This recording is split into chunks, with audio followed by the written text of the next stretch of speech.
আমি জাস্ট আপনাদেরকে 10টা নসিহা করবো, জাস্ট পয়েন্ট বাই পয়েন্ট। আমি ফজরের পরে এটা বসে লিখেছিলাম। আপনারা এই 10টা কাজ কখনো ছাড়বেন না।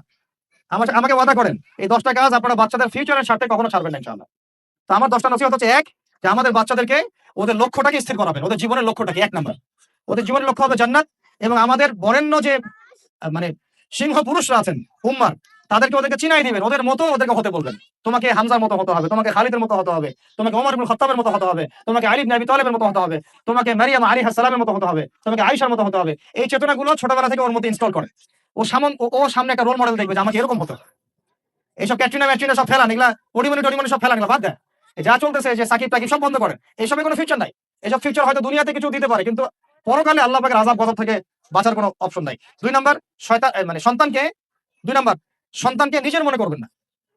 সন্তানকে মনে করবেন এটা আল্লাহর আমানত আপনার কাছে। এই আমার ছেলে, এটা আমার ছেলে না।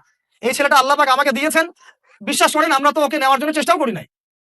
এমন হয়নি আপনাদের সময় সন্তান না চেষ্টা করতে সন্তান আসে নাই? কোনো কোনো ক্ষেত্রে এমন হয়েছে সন্তান নষ্ট করার মানুষ চেষ্টা করছে, তাও সন্তান আল্লাহ দিয়েছেন। সন্তান আমার না, সন্তান আল্লাহর দেওয়া, আমার কাছে আমানত। একে যদি আমি সুসন্তান রূপে মানুষ না করি, আগামী দিনে ওমর না বানাই, তাহলে আল্লাহ আমাকে ধরবে। That's all. 1 নাম্বার, সন্তানকে ওর গন্তব্য চেনা।